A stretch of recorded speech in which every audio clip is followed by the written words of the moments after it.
Om Sadashiva Samarambam Shankaracharya Madhyamam Asmadacharya Paryantam Vande Guru Paramparam Vishwaro Guratmeti Murti Veda Vibhagine Vyomabda Vyapta Dehaya Dakshinamurtaye Namaha Sabhavedanta Sedanta Gocharam Tamagocharam Govindam Paramanandam Satguru Pranacho Ashmaham Om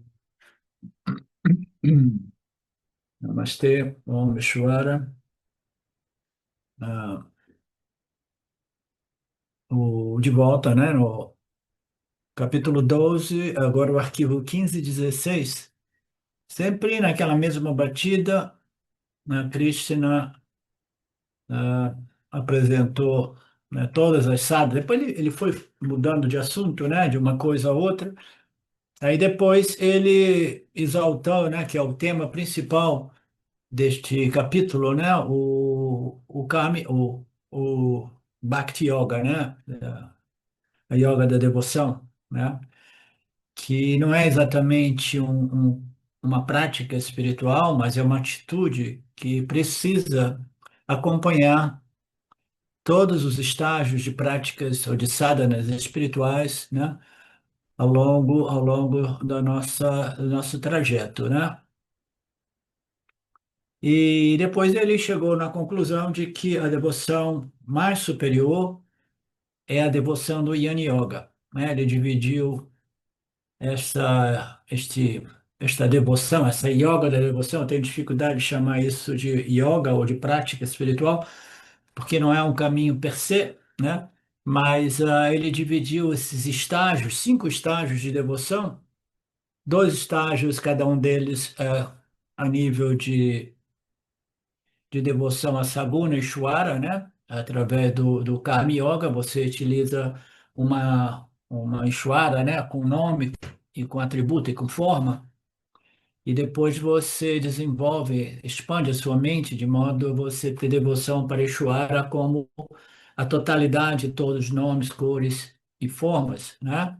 Vishvarupa e Ekarupa, o senhor, né, limitado a um nome, uma forma e um determinado atributo, o senhor não limitado, mas sim como a totalidade de todos os nomes, formas e atributos da criação, né? Então, nós vimos esses 2 níveis. Aí a mesma coisa quando nós entramos no Upasana Yoga.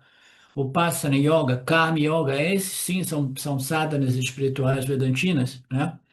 Então, quando nós entramos no Upasana, na meditação, nós sempre requeremos, precisamos de um objeto de meditação. E no Vedanta, a meditação precisa utilizar um objeto de meditação que seja um símbolo de Deus, né? Isso é a parte mais difícil para as pessoas aí do mundo, dos círculos espirituais não védicos, vedânticos, né? Aceitarem, né? Aceitarem que o crescimento realmente espiritual só é possível na medida que nós integramos o conceito Deus, a realidade de Deus como Criador, em sua natureza tanto saguna como nirguna, neste nosso processo de crescimento espiritual, né? Então, a espiritualidade que nega Deus é uma espiritualidade que, em geral, né, não, não frutifica realmente como a libertação. Muito embora, né, o budismo, Buda tenha sido uma grande deidade, né, ou divindade, não é divindade porque ele nunca, não penso que ele tenha se apresentado como uma deidade ou divindade, né, mas ele foi um símbolo importante. Mas o fato dele ter negado os Vedas, o Vedanta e Ishvara e Brahman, né, fez disso um caminho espiritual mais focado em normas de conduta e observação de Dharma, etc, etc, mas sem compreender realmente que a observação do Dharma está associada com leis e princípios do Criador, que não existe criação sem um Criador, né? Então, o estabelecimento deste Dharma, de modo que a gente possa nos guiarmos, né, se guiar em observação ao Dharma, né, precisa ser compreendido o que é o Dharma. Tudo neste universo é desenhado inteligentemente, nós podemos observar, a ciência observa a estrutura inteligente de tudo que existe no manifesto, né? E na medida que a gente compreende que existem leis físicas e químicas que sustentam este universo, né, essa criação, essa manifestação, né? Então é óbvio que existem também leis e princípios éticos, morais, kármicos, dármicos, psicológicos, em referência ao jiva humano. O jiva humano, ele é o único que tem um livre-arbítrio que vem com um preço, né? O preço é o quê? Se você utilizar suas escolhas devidamente, em observação ao Dharma, de onde é que vem esse Dharma? Das leis e dos princípios da criação. E quem é que desenha esse universo tão inteligentemente, com leis e princípios? É um Criador. Então, negar Deus é realmente negar o elemento mais importante no relacionamento do Jiva, né, a criatura com o Criador, que permite ao Jiva crescer, crescer, purificar e refinar através do Karma Yoga, através da compreensão, né, deste relacionamento entre o Jivatma, Jagata, o mundo, e Ishvara, o Criador, né? Então, a observação do Dharma é a observação das leis e dos princípios de Deus, tá? Que Deus é esse? É o Deus Saguna, né? Cuja natureza é o quê? Nirguna, né?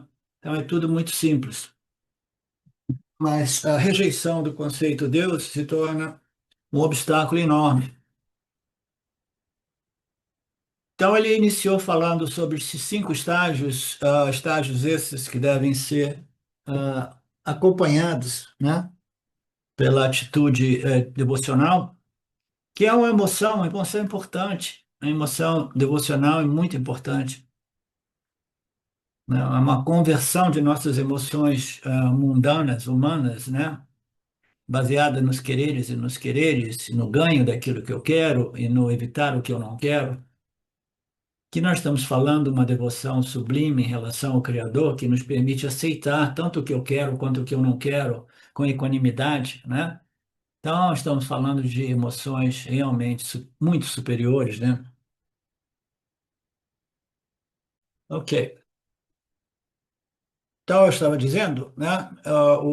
Este devoto superior é o Yin Yoga, né? Como nós vimos, que é a prática espiritual mais elevada. Então, qual é a diferença do Karma Yoga e o Yin Yoga?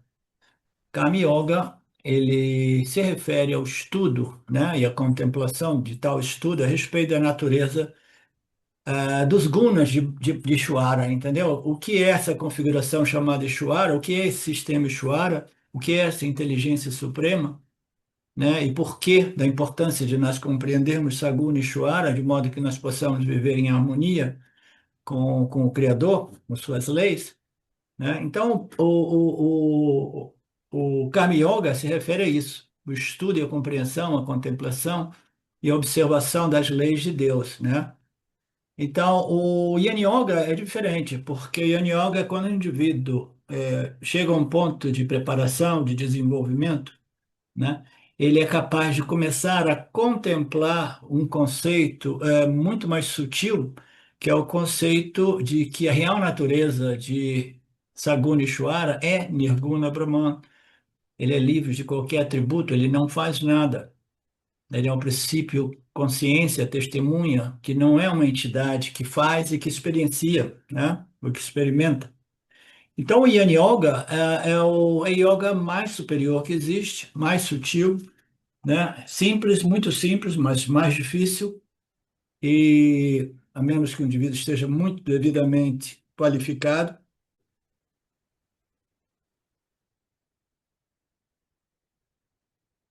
Então, o Yin Yoga faz do devoto, faz do indivíduo, né, na busca pela elevação espiritual, faz dele, né, o sadhaka, né, mais elevado, o devoto mais elevado, né?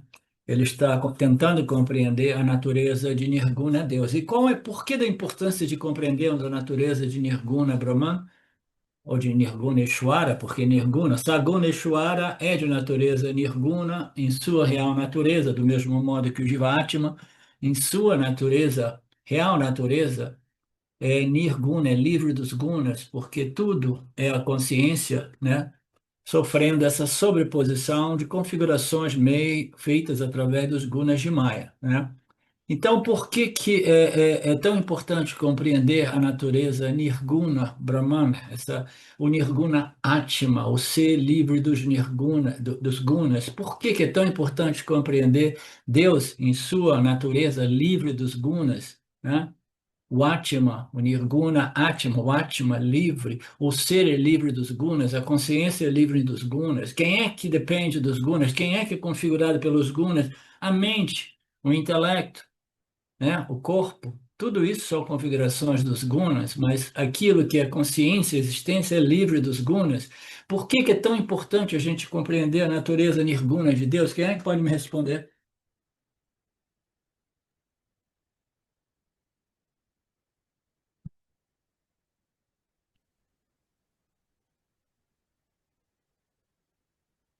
Simplesmente porque os Upanishads são simples declarações, são fundados em declarações de identidade entre o Atma do Jiva e o Atma de Ishvara e o Atma de Brahman. E a gente vai estudando o Atma de Brahman, que é idêntico ao Atma de Ishvara, né? Mas Ishvara ele é colorido pelos gunas, de modo que ele tem esse Sattva Guna, essa inteligência suprema, com a ajuda do poder de Maya, ele projeta, sustenta e vai reciclando tudo aqui de momento a momento.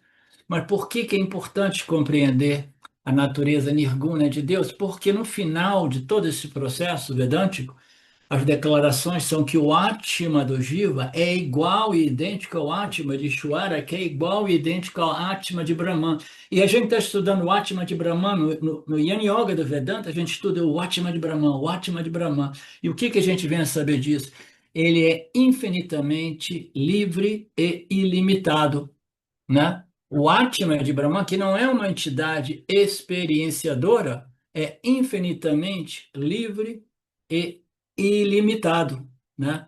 Então, esta compreensão é o que vai libertar o jiva da agonia e da aflição derivada da identificação com todos os aspectos dos gunas, dessa configuração gúnica que causam a limitação.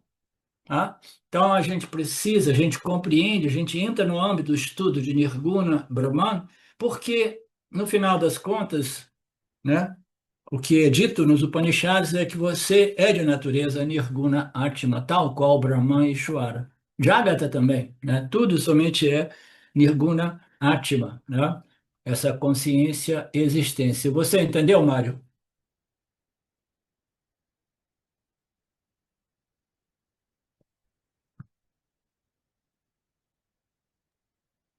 Estou caminhando. Ok. Você vê que são muitas repetições, repetições, repetições, porque vai abrindo, né? A gente vai, é como se fosse um quebra-cabeça cognitivo, que a gente vai compreendendo essa estrutura, né? Essa metodologia revelada de ensino, até que a gente compreenda, né? A importância do Yana Yoga e por que ela é dita ser a yoga mais elevada e o devoto do Yana Yoga, o devoto mais elevado também, né? Então, é também chamado, foi referido como Parabhakta, né? Ou Advaita Bhakta, aquele devoto não dual, né? Aquele devoto que compreendeu que existe somente a consciência e é a sua própria natureza. Então, ele é devoto de quê?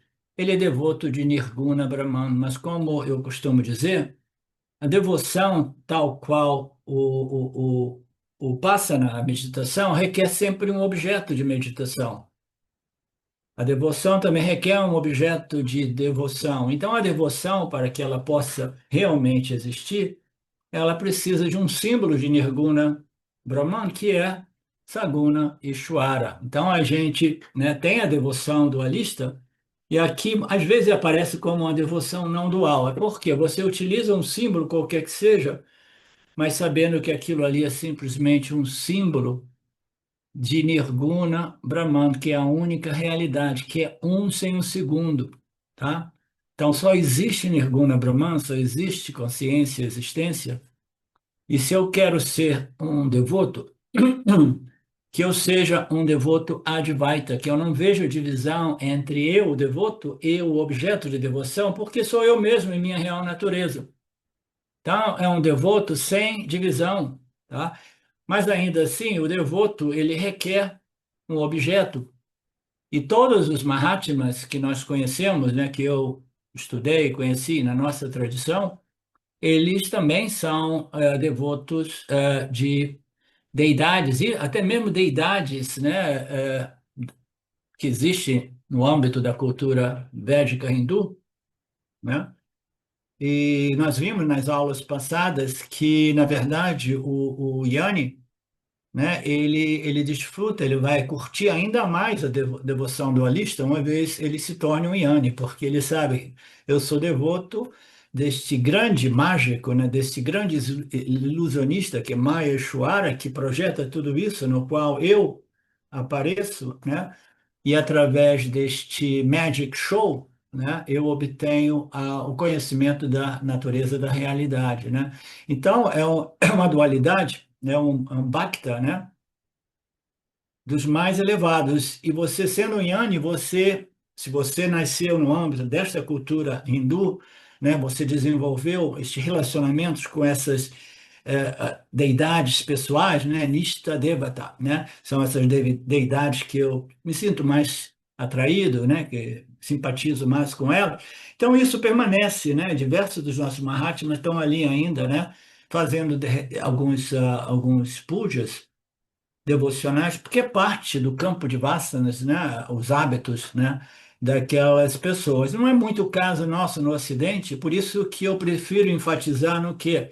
No Karma Yoga, a partir de você e o relacionamento com o Criador Ishvara, sabendo que todas as outras deidades, como Krishna também, são símbolos deste princípio. Existe somente um Deus, mas existe diversas deidades, mas toda devoção dual passa por essas deidades, vão todas elas para Ishvara, o Criador. Tá? Então, você pode, como Kama Yoga, compreender Ishvara em sua manifestação física, material, total, cósmica, ou você pode compreender Ishvara como a inteligência que sustenta isso tudo ao nosso redor, inclusive o nosso corpo físico, tá?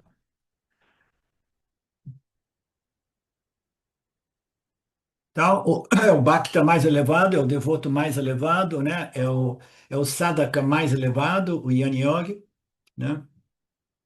Porque ele está buscando a realização da não diferença, da não separação, da não divisão entre o meu Atma e o Atma de Deus. É o Bhakta de nível mais elevado.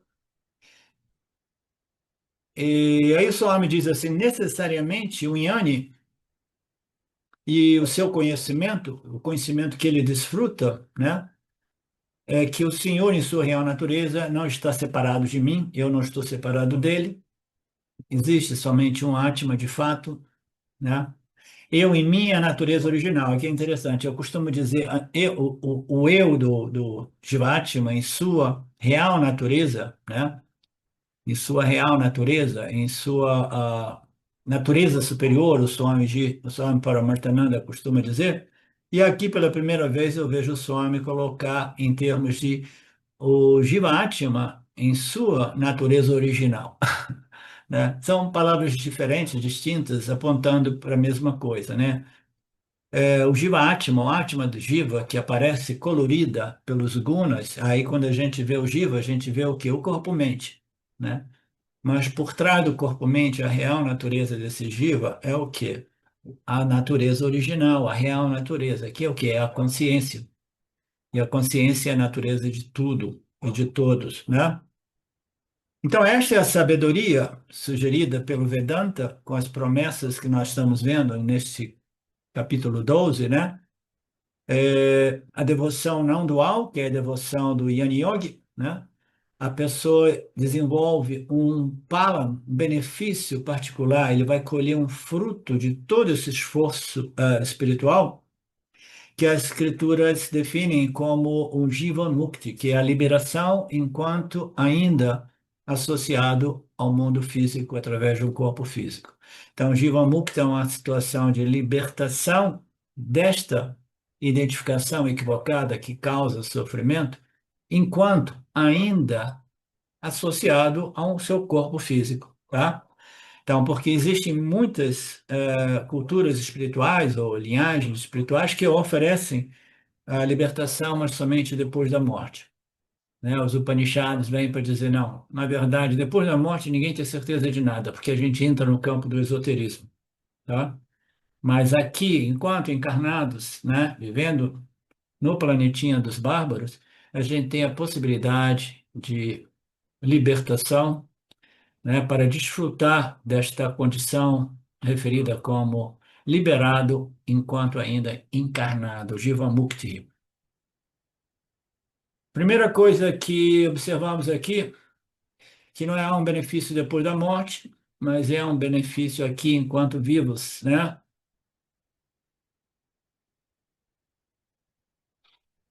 Ah, isso é legal. E quais são os benefícios desfrutados por esse Jiva Mukta? Eles não são benefícios externos, tá? O mundo lá fora não vai mudar para o Jiva Mukti, para o Jnani. Tá? O mundo lá fora continua o mesmo. O benefício é o que é interno, é interior, aquele coloca como são os benefícios a nível mental, emocional, psicológico. Tá? Todos os frutos, todos os benefícios do Atmayana, do autoconhecimento, que liberta, né?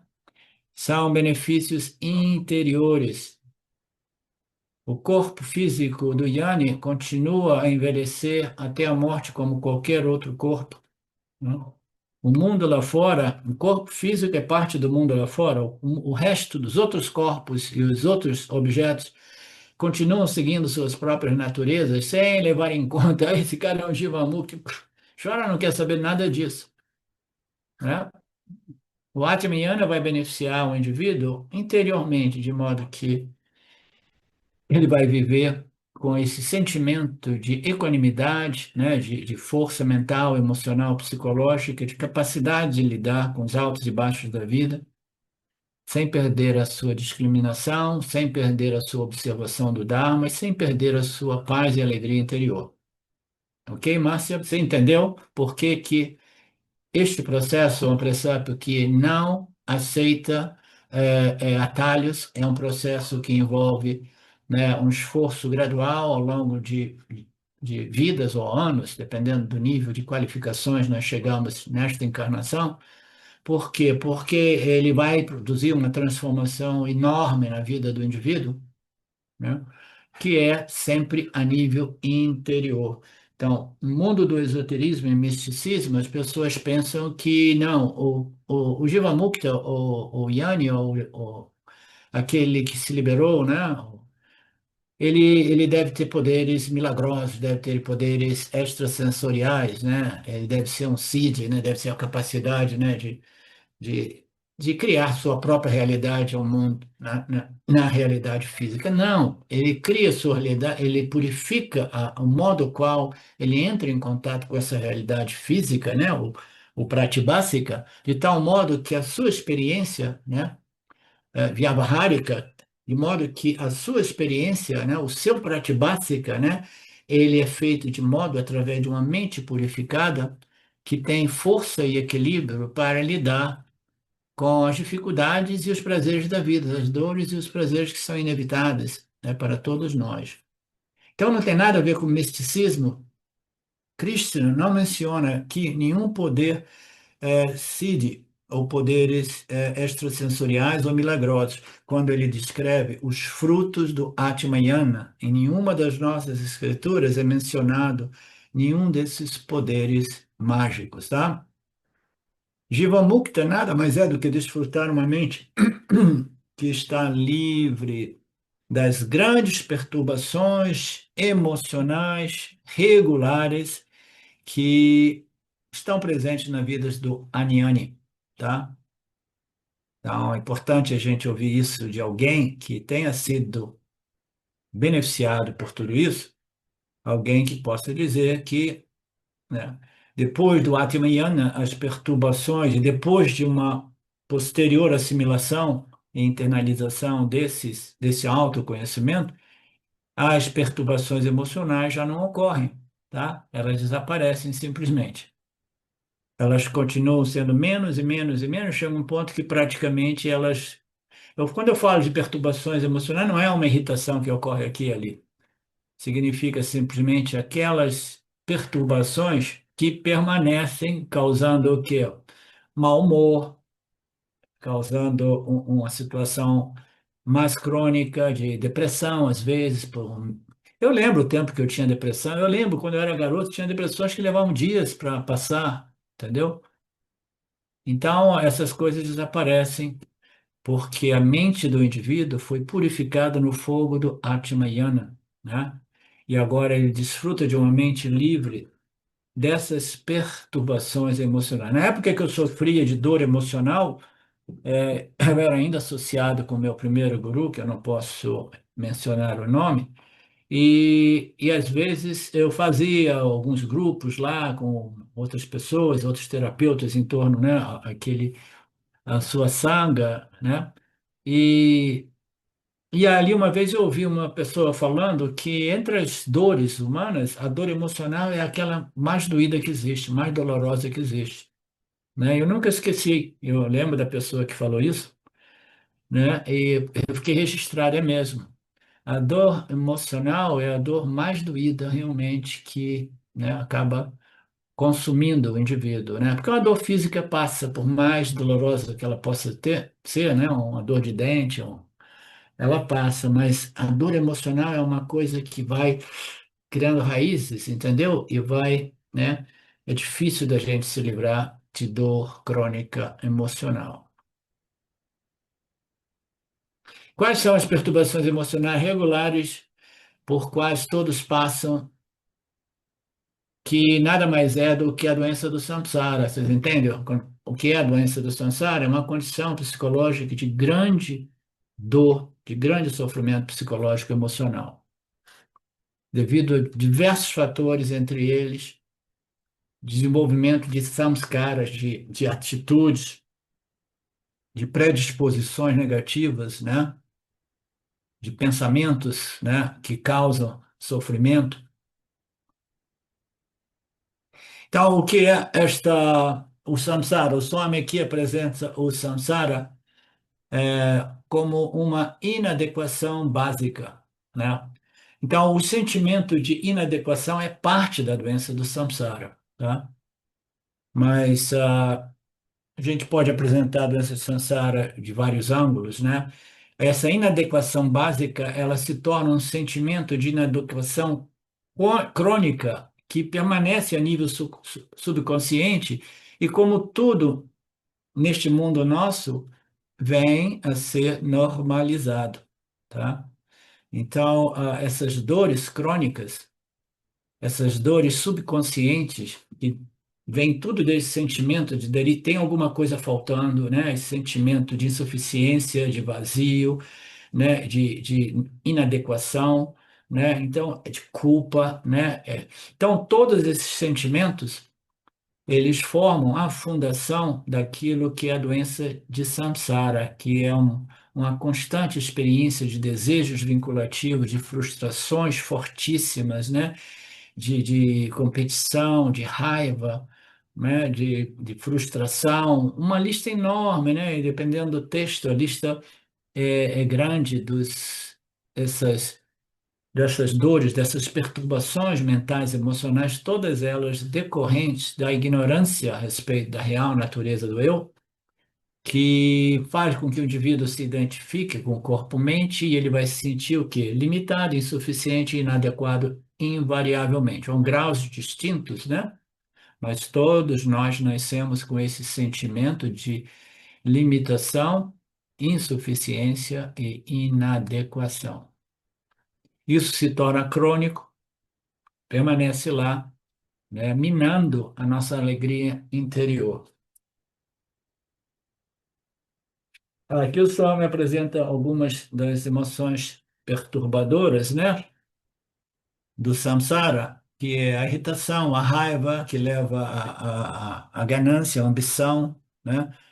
E tem outras passagens aqui, né, que culminam com o quê? Com o Moha. Moha é dito ser a destruição final causada pela doença terminal do samsara. Quando ela chega no Moha, ela já está terminal. Significa o quê? Nesta vida é quase que irreversível, tá? O indivíduo perde a capacidade de discriminação para saber o que é realidade e o que é fantasia, o que é ilusão, né? Então, a problemática, ele colocou Mohan no início, né? Mas antes disso, poderia dizer, entre as emoções perturbadoras, tem o Madhara, que é o egoísmo, o orgulho, né? A inveja, o ciúme, a competição, uma infinidade de atitudes e emoções humanas, né? E que culmina com Moha, que é a ilusão, a incapacidade de discernir Dharma do Adharma e muito menos Satya de Mithya, realidade da realidade aparente. São todas essas perturbações crônicas que existem na mente de todos os seres vivos, saibamos ou não. Por isso que, né? Eu acho que eu ditei aqui dizendo, a nível subconsciente, ela existe, né, cronicamente em todos nós. Existe em quando? Durante as horas da vigília, tá? Portanto, Krishna define por que durante as horas da vigília. Porque quando a gente dorme o sono profundo, a gente se livra de tudo isso. É por isso que a gente adora dormir. Hum. E quando a gente sonha, naturalmente os sonhos são projeções a partir desta condição do samsara, né? Então, quase que invariavelmente, os sonhos também, eles são expressões de perturbações, mas existem mentes tão purificadas, tão sábias, tão refinadas, que experimentam sonhos celestiais, os assim ditos sonhos celestiais, né?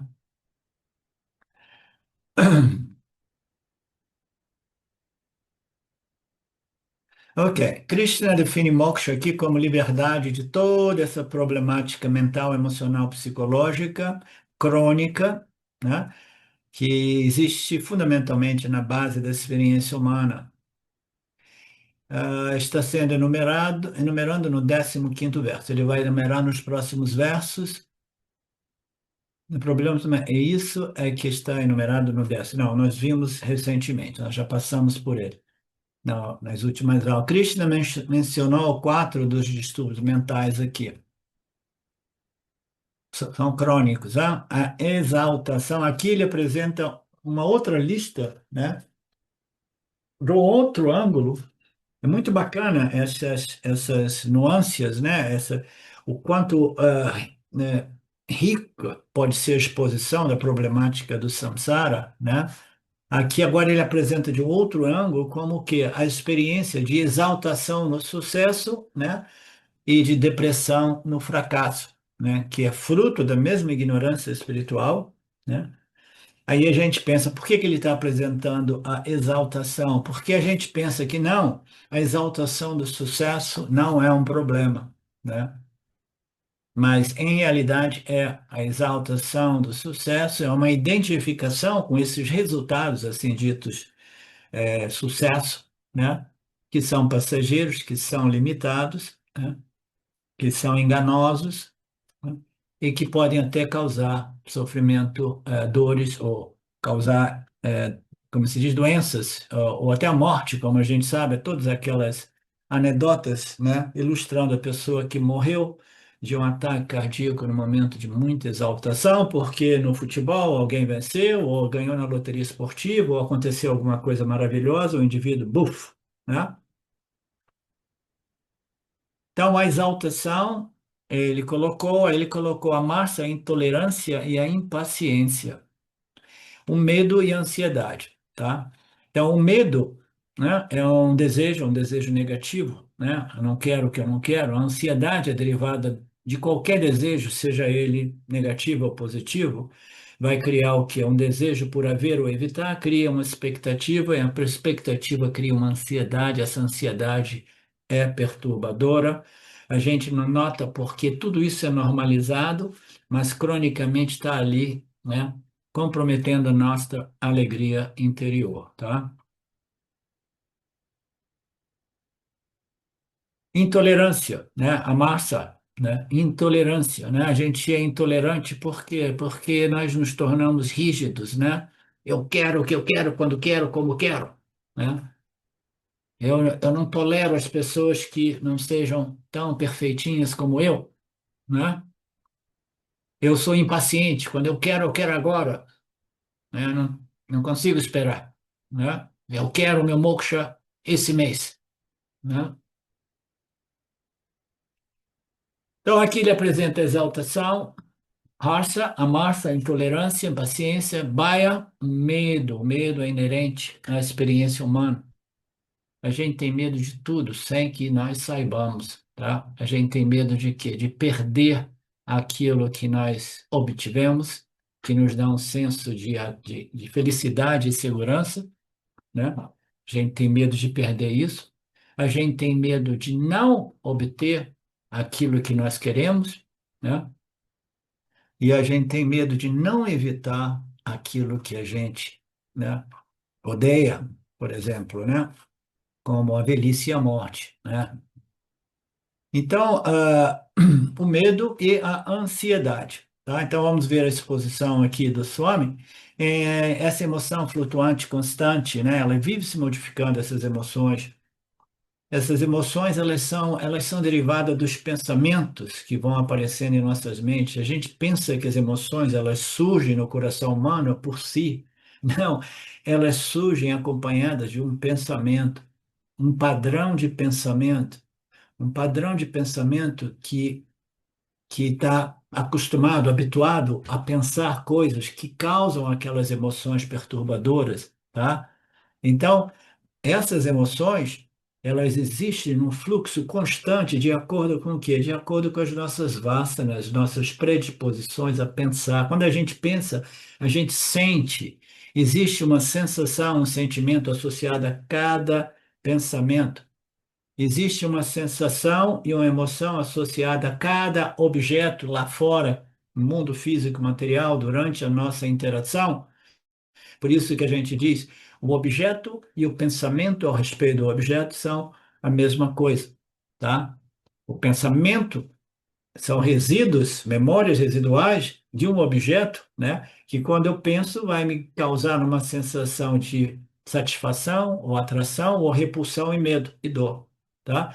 Então, é um fluxo constante de pensamentos causando emoções flutuantes constantes. Por isso que a gente vê, né? Ah, não, no momento eu estou muito animado, exaltado, feliz, no outro momento o euforismo, pum, crash. Quando eu vejo, pá, né? O que que aconteceu comigo? Né? Eu lembro de tudo isso, né? Então isso tudo, né? Esse euforismo, ele sempre acaba numa depressão. E aí eu me sinto aonde? No fundo do poço, né? Então, a Marcia, a outra emoção, é impaciente, indignado, né? Paciente, indignado. Aí ele apresenta uma analogia do cricket, do esporte, né? A impaciência, a expectativa, desejo, a impaciência, né? Ah,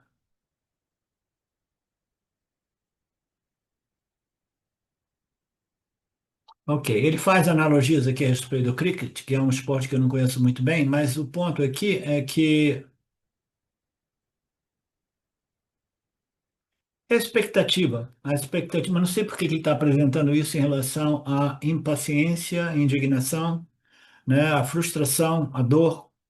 Eu sei isso do ponto de vista do futebol, né? Eu acompanho o futebol europeu, principalmente, o brasileiro não muito, quase nada, mas eu sei que às vezes você vai assistir um jogo, é uma final, né? É uma final.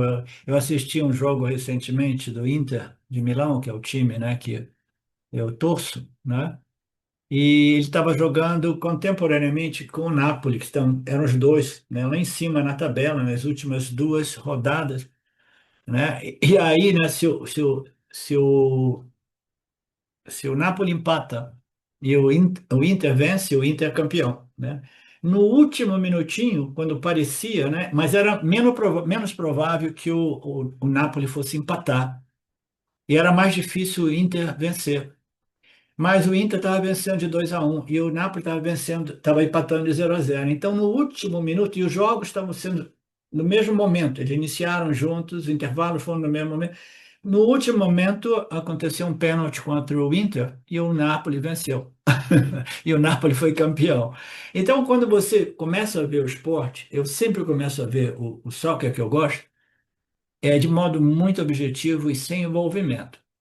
Mas às vezes, quando você está chegando tão perto do sucesso, né? Aí sem que você note, eu começo a ter uma mínima expectativa, né? Aí o que que eu fiz? Quando eu comecei a notar essa expectativa surgindo, eu falo assim, agora que as coisas estão andando bem, né? Que de repente a gente vai vencer, isso ou aquilo, né? Nos últimos 5 minutos eu desligo a televisão e vou cuidar das minhas galinhas. Porque são os momentos que a expectativa está à flor da pele, entendeu? Pô, e os caras estão botando todos os jogadores para ataque, jogando bola em cima, e o goleiro salvando, o back jogando. Então eu falei, não, isso eu não quero ver, porque agora a expectativa realmente, né, tomou conta da mente aqui. Então, a expectativa é algo natural na experiência humana, né? E aqui ele colocou o cricket, que você vai ver um jogo, né? Aí você acaba perdendo o jogo, as esperanças são jogadas fora. Então o clima, né, vai subindo e descendo. Eu vejo esses jogos de futebol europeu mais importante, milhares de pessoas no estádio, aquela expectativa. O Inter, quando perdeu esse campeonato, que parecia que era dele, né? Mas o sofrimento que as pessoas estavam expressando na mídia italiana, aqueles torcedores muito, né, muito fanáticos, né? É uma coisa incrível, né? Então, tudo isso é parte da doença do samsara. A gente vai desenvolvendo expectativas, fantasias, e é uma coisa doida. O que que eu tenho que ganhar se o Inter vencer o campeonato italiano mais uma vez, né? Eu pensava assim, pô, o Nápoles, em toda a história, só venceu 3 vezes, né? Vamos torcer para o Nápoles em vez de torcer para o Inter de Milão, né? Mas é uma coisa ilógica, mas é um fenômeno coletivo. Então, isso vai dizer que as expectativas aqui e ali, elas são parte da experiência humana. E a gente tem que saber regular tudo isso, né? De tal modo que a gente possa ver o jogo de futebol como um lila, como um jogo realmente, né? Como, né? Não como um modo de se completar, né? E etc, etc. Então, as coisas não estão em nossos controles, a gente precisa tomar muito cuidado para não desenvolver a expectativa. A expectativa traz ansiedade, traz frustração, e aí a gente está de volta na doença do samsara. Então, o Yanni é aquele que sabe, né, sabe transacionar, né, sabe interagir no mundo, né, sem se perder na doença do samsara, expectativas que causam frustrações, raivas, ansiedades, medos, etc, etc, né? Então, essa vigilância é importante, de modo que a gente possa ver a vida como um jogo sem identificação com nada, né? Com nenhuma parte, com nenhum time, né? Então, a exaltação, o próximo é a Massahá, sobre o qual falei. Intolerância em vários níveis e no nível do jogo. No nível do jogo, intolerância no nível do jogo. Que jogo é esse, Marcelo?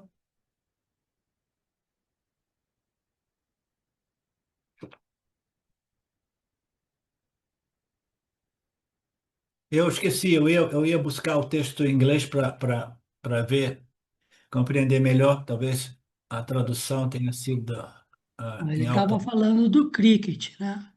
Ah, tá. É. Intolerância em vários e no nível do jogo. É falta de expectativa, né? Você vê o jogo, você vê o outro lado, você vê que tudo isso, nada disso vai nos completar, etc.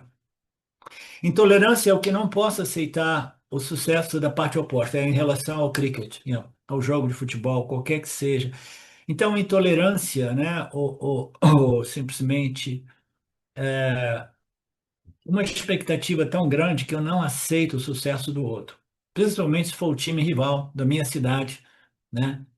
a rivalidade entre Inter de Milão e Milan, né? É o Flamengo e o Fluminense no Rio de Janeiro, por exemplo, né? Então, a intolerância em vários níveis de todos esses jogos. Eu não aceito o sucesso do outro. Se não posso falhar decentemente, ter sucesso decentemente é fácil. A decência no fracasso é a coisa mais difícil. Então, ele está dizendo que no sucesso é muito fácil a gente manter uma certa postura, tá? Mas no fracasso é muito mais difícil a gente manter uma postura equilibrada emocionalmente, mentalmente. Você vê nos jogos de futebol, desculpa, eu tenho que falar de futebol porque eu assisto muito futebol europeu. Então, quando vai chegando no fim do campeonato assim, tem tanto dinheiro envolvido, tem tanta identificação com as partes, né? Que as pessoas começam a brigar, dar soco, os técnicos, né? Os misters de sociedades importantes começam a dizer coisas inadequadas, acusar isso e aquilo.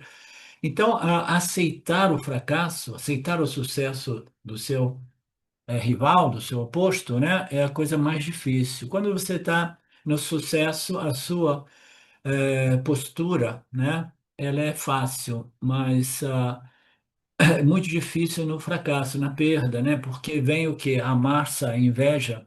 Eu não aceito a superioridade ou a vitória do outro. O Paquistão, se o Paquistão, o cricket é um esporte muito curioso, é um esporte inglês, mas o inglês ele se tornou, né, um império colonizador de muitas terras no planeta. E onde foi, ele desenvolveu, a cultura local desenvolveu esse esporte, o cricket, que o Papadi, a propósito, às vezes ele quase cancelava literalmente satsang, porque tinha partida de cricket importante. Mas o cricket, a nível internacional, são aqueles poucos nações que foram colonizadas pela Inglaterra. Entre elas, entre as poucas, é a Austrália, New Zealand, Paquistão, Índia, Sri Lanka e mais ou menos isso, tá? Algumas outras talvez. Então, quando joga Índia e Paquistão, a rivalidade é tamanha, né, que as pessoas elas se tornam hostis umas com as outras, né? Então, mas quando joga, por exemplo, para o indiano, quando joga Paquistão e Austrália, né, todo mundo está torcendo para a Austrália, mas por quê? Não, porque Paquistão é o nosso rival. E aí ele deixa o mundo do esporte, né, e vai falar a nível empresarial, a nível profissional, né? A gente tem uma dificuldade quando a gente vê outras pessoas mais bem-sucedidas, pessoas mais talentosas, né, profissionalmente superiores a nós, etc, etc, a gente tem dificuldade de aceitar. Isso eu não suporto, né? A ideia de que alguém é mais talentoso, é superior a mim, em minha profissão, neste caso aqui, ou é um empreendedor, né, mais criativo, aí o que que a gente faz? A gente começa a procurar defeito no outro. Aí tem aquela fala, não, esse cara é maravilhoso, é isso, é isso. Aí o comentário meio venenoso, né? É assim, você conhece a vida particular daquele cara, né? Então, falando tudo isso, esse ciúme, essa competitividade, né? É chamado a massa. E ele só me diz uma coisa legal aqui. Ele diz que não existe remédio para o ciúme e a inveja, tá? Para outras situações, né? Você tem algum remédio, tem alguma cura, né? Mas o ciúme, a inveja, é muito difícil, é uma condição mental, psicológica, muito arraigada, muito estruturada em torno do nosso sentimento de inadequação e insuficiência, sentimento de inferioridade. Quando é o meu tempo de garoto, a expressão técnica era sentimento de inferioridade. Então, nós temos remédio para tantos outros problemas, mas para este sentimento de inadequação, que produz a inveja, né, é mais difícil. Ele fala até mesmo entre os swamis, né? Os sages da Índia, os gurus, às vezes, têm esse sentimento de competição, né? Entre os yanis é mais difícil que isso ocorra, muito mais difícil. Mas pode ser, né? Ah, tem cara tem inveja porque aquele outro swami ali está com 100 discípulos e eu só tenho 50, por exemplo, né? Então, estar livre de tudo isso, né, é o que promete o Vedanta. Capacidade de admirar a superioridade de outras pessoas, né, mesmo que seja na mesma área, aqui ele cita um médico. Um médico, se tem a capacidade de admirar e reconhecer que este outro médico é muito superior a mim, né, principalmente se for na minha especialidade, né, é difícil, é raro, né? O médico já tem um ego enorme, monstruoso, né? E o Renato me disse quando ele esteve lá em Joanópolis que os juízes também têm egos, parecem se sentirem deuses, né? Então eles têm dificuldade de aceitar a superioridade de alguns colegas seus, né?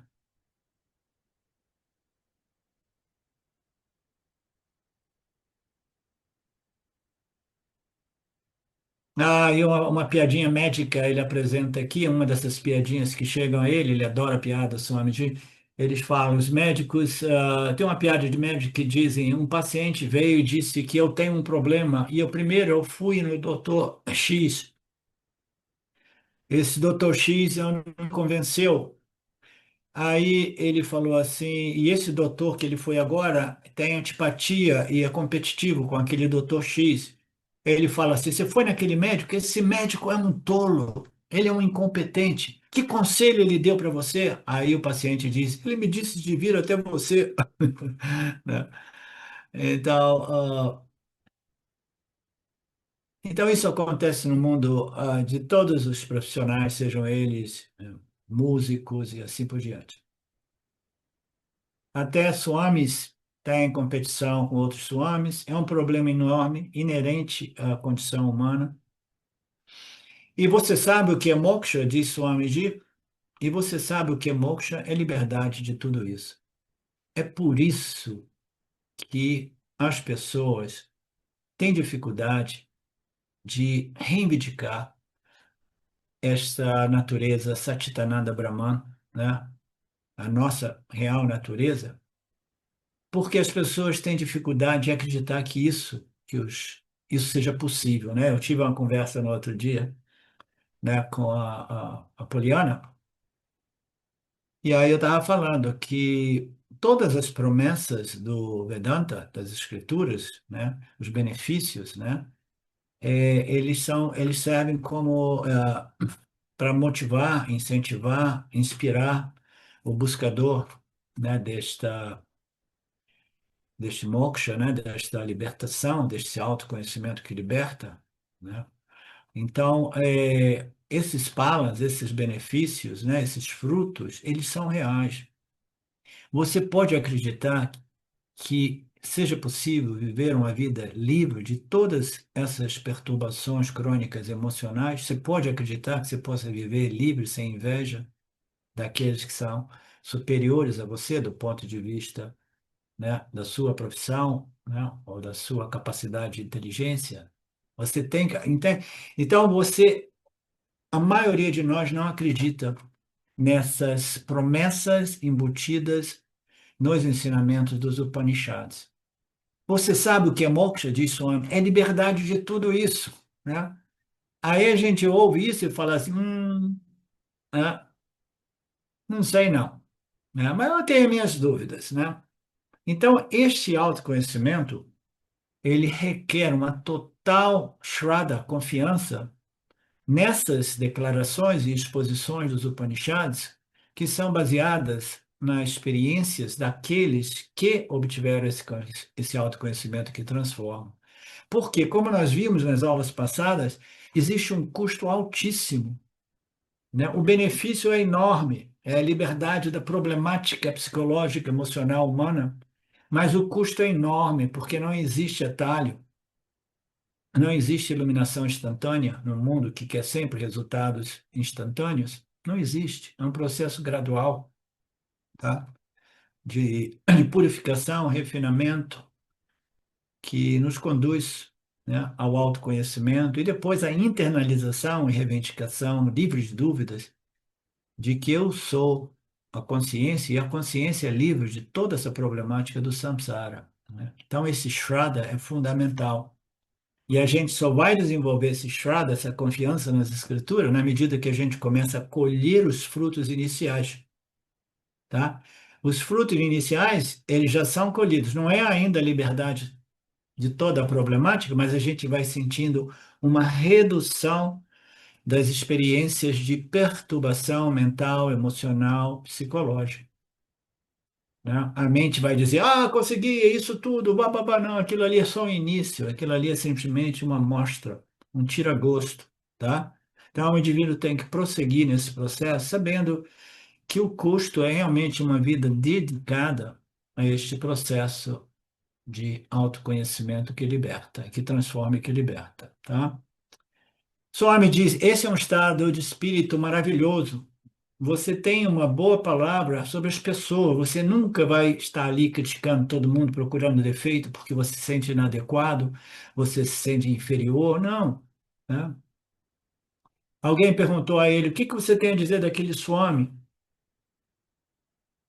Aí o Yanni é aquele que é sempre positivo, porque ele sabe que todo mundo, ninguém é perfeito, o corpo, mente, até mesmo do Yanni é sujeito a imperfeições, né? Apesar do processo de purificação que inerente ao autoconhecimento, né? Que acompanha o autoconhecimento, mas ainda assim todos nós temos nossas virtudes e defeitos, e é melhor nós exaltarmos as virtudes de cada um de nós. E o Yanni tem uma mente positiva, que permite a ele exaltar até mesmo as qualidades daqueles que são muito superiores a mim no meu mesmo campo de atividade, né? Então, todo mundo tem algo de bom, algo de, né, de virtuoso. Então, ele está fazendo um trabalho maravilhoso. Um Swami pode estar servindo a sociedade, outro Swami pode estar ensinando, outro Swami pode estar usando os seus poderes siddhis, né, com bons propósitos. O Swami não elaborou, né, usando os poderes siddhis, os poderes milagrosos com bons propósitos. Você lembra que nós vimos nas aulas anteriores que existem os yanis sem nenhum poder sídico, né? E existem os yanis também que têm um poder sídico. Os yanis e têm esses poderes extrasensoriais milagrosos, eles jamais fazem show, mas eles podem até usar isso com propósito positivo, sem que ninguém saiba. Ramana Maharaj era dito haver, existem diversas passagens, histórias apontando para isso, inclusive a história de Papaji, com quem eu estive, né, em proximidade por 3 anos lá em Lucknow, né? Mas ainda assim, os Yanis de verdade, eles nem aceitam crédito por esses poderes, tá? Então, existe Swami, Swami, Yanis, Yanis, Yanis, né? Todos eles têm coisas boas. A capacidade de admirar e ter uma boa palavra a respeito de todos é um caráter maravilhoso que o Yanni desfruta, ok? A gente para por aqui, Marcelo. Om Purnamada Purnamidam Purnamudachyate Purnasya Purnamadaya Purnamevavashishate Om Shanti Shanti Shanti Om Namaste